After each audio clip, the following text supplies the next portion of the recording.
All right, it's been a long day, perhaps a red letter day as far as women's cricket is concerned. The Women's Premier League auction, the first ever auction in the Women's Premier League, have just concluded, and there've been not too many surprises, but yes, the players, close to 500 players went under the hammer.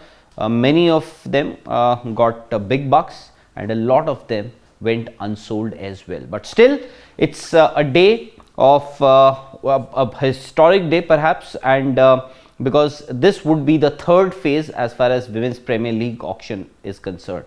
First, the teams were sold, teams were auctioned, thereafter the broadcast rights, and today the auctions happened. Now all the teams know which all players will play for them.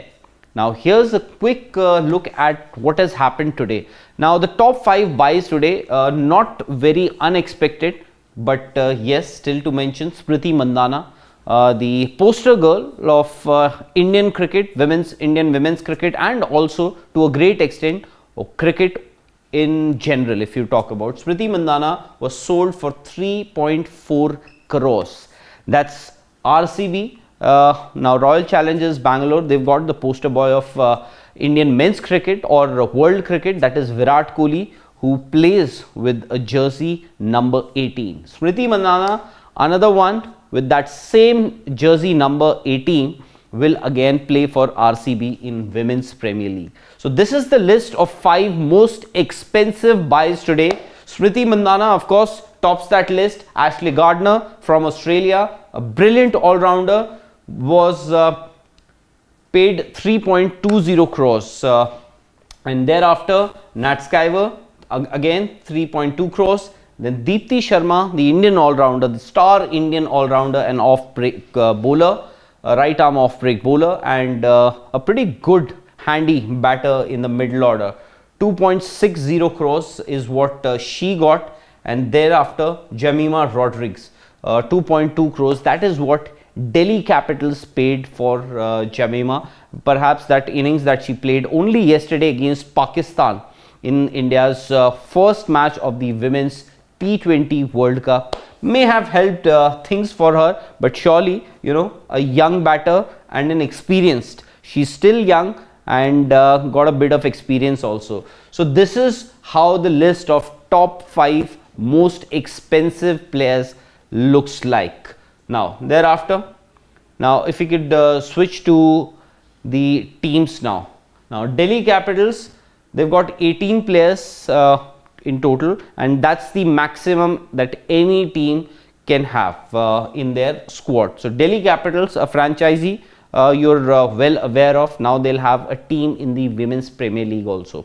So they've got, there are 5 teams in Women's Premier League, and the purse for every franchise was 12 crores. So that was the limit that any team could spend as to to buy all these players. So this is what Delhi Capitals spent to get these 18 players. Now the core of this entire team, this 18 member squad, lies here in say about the first 6-7 players. Jemimah Rodrigues, as I said, 2.2 crores. Meg Lanning, 1.1 crores. Shefali Verma, 2 crores. Then Marizan Cap, 1.5 crores. Shikha Pandey, a fast bowler, Indian fast bowler, 60 lakhs. Radha Yadav, 40 lakhs, a left arm spinner for Delhi Capitals now. Titus Sadhu, a name that you would be familiar with. Why? Because she did pretty good in the recently concluded Women's T20 Under 19 T20 World Cup, of course led by Shefali Verma. So her captain in that team, that the one that won the T20 World Cup, Under 19 T20 World Cup. So Titus Sadhu will be here with Shefali Verma.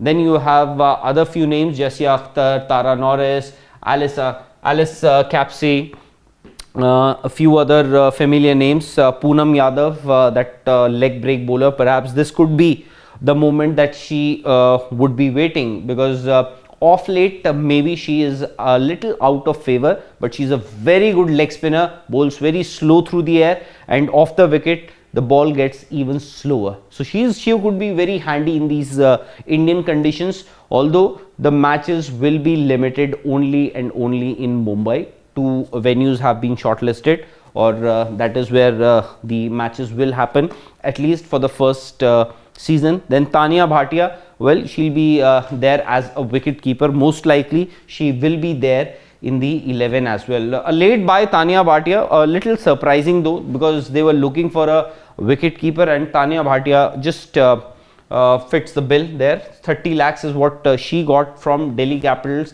Poonam Yadav, she also got 30 lakhs, but the core of this team, as I said earlier, lies here. Jemimah Rodrigues, Meg Lanning, brilliant Australian player. Shafali Verma, of course, still 19 years of age. Then Shikha Pandey, an experienced Indian fast bowler. She's very quick, pretty quick by those standards that we usually see in women's cricket. Radha Yadav, left arm spinner. Titus Sadhu, fast bowler for India. Now, the next team. The next team we have is Gujarat Giants. Ashley Gardner, she was the second highest paid player today at the auctions, and Gujarat have bought her. Ashley Gardner, a very good all-rounder. Well, she can be used as a finisher, a very good middle order batter, and also she bowls pretty good. Beth Mooney, maybe one of the best openers that you have in the world at the moment. She plays for Australia, as you know, and she most likely will be opening. But who will be her opener? The second opener, Annabelle Sutherland, 70 lakhs, another Australian player. Deandra Doughton, well, she could be the opener alongside Beth Mooney, although they have a few more options. Sophia Dunkley, Harleen Deol is also there, another Indian player. Sneh Rana is also there, another Indian all-rounder. Then Georgia Warren, Tanuja Kanwar, Dylan Hemlata, Mansi Joshi, Monica Patel, Sushma Verma, another familiar name that you would have heard of. So this is, again, this is Gujarat Giants, a new entrant in this business of cricket. They did try to buy the IPL team also, didn't succeed, but now, well, they paid a hefty amount of close to 1200, in fact more than 1200 crores to get this franchisee, and they've got a few good, very good names in this lineup, in this 18-member squad. As I said, just for, if you look at any team out of these 5 franchisees, their core in I think the modus operandi for all these franchisees today at the auction was same. They first went for those who they thought would make up the core of their team. So here also for Gujarat also, their core lies here in perhaps the top 7. Ashley Gardner, Beth Mooney, Annabelle Sutherland, Deandra Doughton, Sophia Dunkley, Harleen Deol, Sneh Rana, maybe a couple of players from here too. So that's Gujarat Giants, not the Titans. This is a new franchisee. So 3 of the 5 franchisees also have teams in the IPL. Now we'll go to the next team, which is of course Mumbai Indians. Well, Mumbai Indians, Natalia Skyver, the English player, 3.2 crores. Pooja Vastragar, 1.9 crores. Harmanpreet Kaur, the Indian captain who's currently there in South Africa for the women's T20 World Cup. She is of course the captain. So it's pretty interesting, 6 of the Indian players got more than the current Indian captain, that is Harmanpreet Kaur. The likes of Shefali Verma, the likes of Richa Ghosh, even Deepti Sharma, Smriti Mandhana, a couple of more names. 6 players got more than the current Indian captain, Harmanpreet Kaur. In fact, RCB went for Harman also, even though the first buy was, the first name that came up at the auctions today for bidding was Smriti Mandhana, and everybody went for her. Eventually, RCB got Smriti, and even after they had bought Smriti, they went for Harmanpreet Kaur. Would have been interesting if they would have got Harmanpreet, because then it would have been a decision that they had to make, who would their captain be. But as of now, it's official that Smriti Mandhana will be the captain of Royal Challengers Bangalore. That team, In Mumbai Indians, Harmanpreet Kaur, Yastika Bhatia, well, she is the opener for the Indian team in that Women's World Cup, Women's T20 World Cup, because Smriti is injured. She's got a broken finger, so she didn't play the first match against Pakistan. But Yastika Bhatia, in fact, opened in place of Smriti alongside Shefali Verma. Amelia Kerr, the New Zealand all-rounder, a very good middle order batter, and then bowls leg break. So that's a handy buy, just 1 crore. Amanjot Kaur 50 lakhs, Heather Graham 30 lakhs, Dhara Gujar, she comes from West Bengal, and Mumbai Indians have Jhulan Goswami in their support staff. Well, she is playing a dual role as a bowling coach and also a mentor. So I think Jhulan Goswami must have had a role why Dhara Gujar is there in this lineup. A very young bowler, a very young cricketer, Dhara Gujar, as I said earlier, comes from West Bengal. Jhulan Goswami may have had a few inputs to give before they got Dhara Gujar on board. Thereafter, Saika Ishak, Chloe Tyrone, Priyanka Bala, Hayley Matthews, another very good buy for 20 lakhs. So this is the list of 17 players. So 18 is what all the franchisees, 18 was actually the limit for all the franchisees, and 15 or 16 players was the minimum that they could have got. So Mumbai Indians settled with 17 players. This is their core for Mumbai also, and this is where they spend majority of that money, majority of those 12 crore rupees that they had in their purse. Natalia Skyver of 3.2 crores, quite a good amount. In fact, she is alongside Ashley Gardner, the second most expensive player today at the auction. Pooja Vastrikar, Harmanpreet Kaur, pretty good names. Now we come to the next franchisee or the next team in this Women's Premier League. The next team is Royal Challengers Bangalore. As I said earlier, number 18, India's number 18 jersey or any jersey, Smriti Mandhana, 3.4 crores, the highest paid player today. 3.4 crores. Richa Ghosh, an exciting, bright prospect, a hard-hitting batter down the order. We know what she did in that game against Pakistan in the Women's T20 World Cup the other night. Well, India were in a bit of tricky situation where they needed 41 of the last 4 overs. And what happens next? Richa Ghosh walks out to bat, and that match gets over with an over to spare. That means they chased down that target with an over to spare, 41 runs, and they got it done in 3 overs. Alyssa Perry, well, another bright Australian player.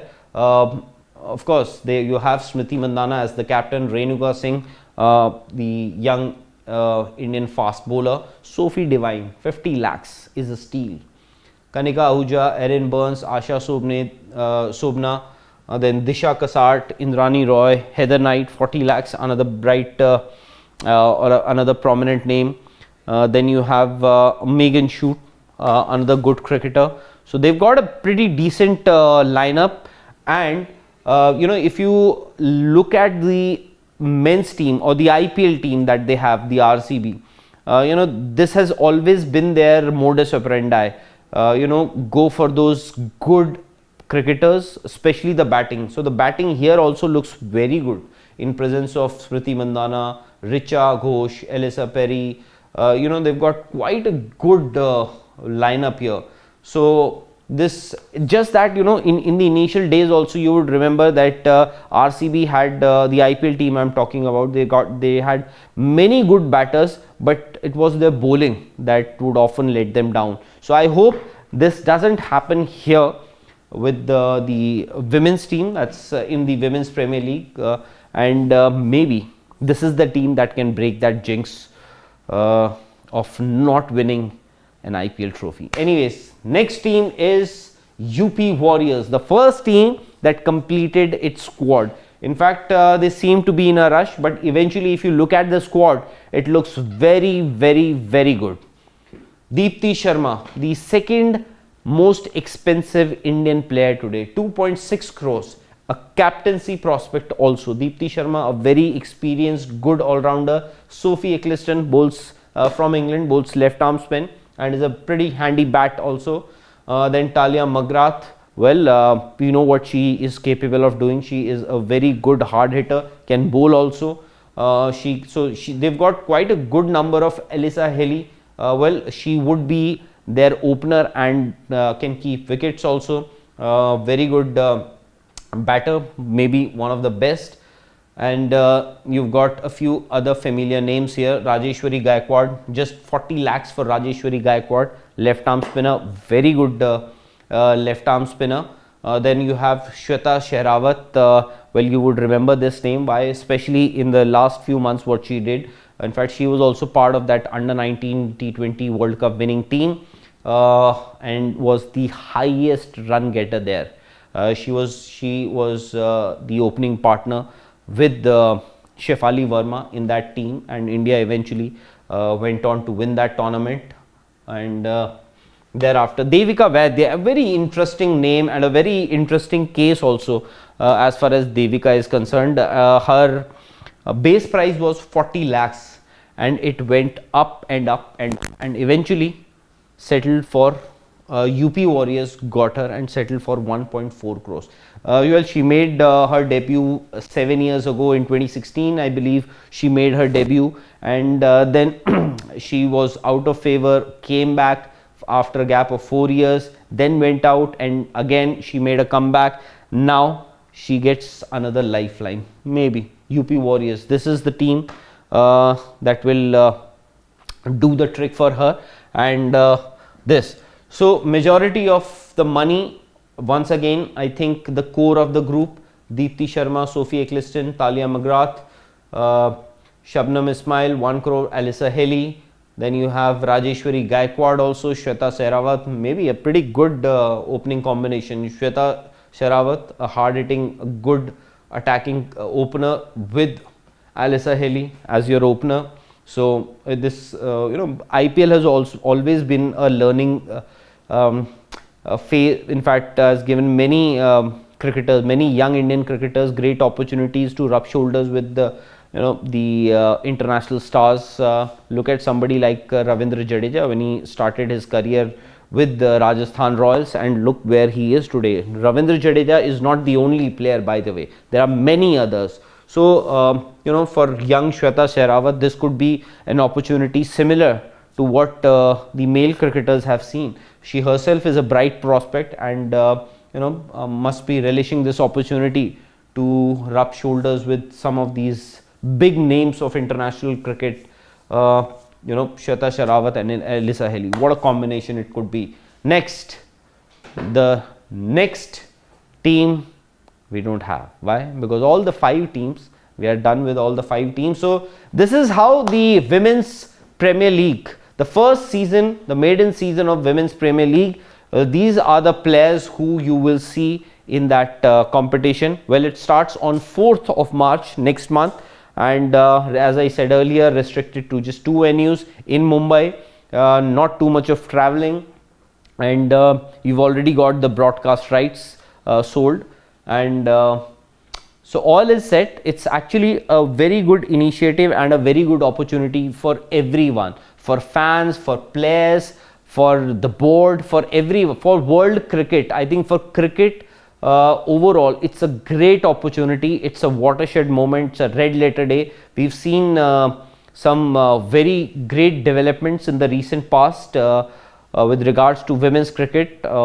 in India. Of course, the match fees is now same as that of male cricketers, and this perhaps is another step. This is the first step, maybe. You might say, a lot of people may say that the purse of 12 crores was pretty less, but then you also have to factor in other things. Hopefully things will change. Of course, things are changing, and from 4th of March I think there will be a huge change. Anyways, we'll keep you posted. There are a lot of other things. There are a lot of other things happening as far as world of sports is concerned. Well, India is playing in South Africa the World T20 Women's World T20. So we are keeping a close eye on that also. So just to be updated, do subscribe to Sports Today. I will be back soon.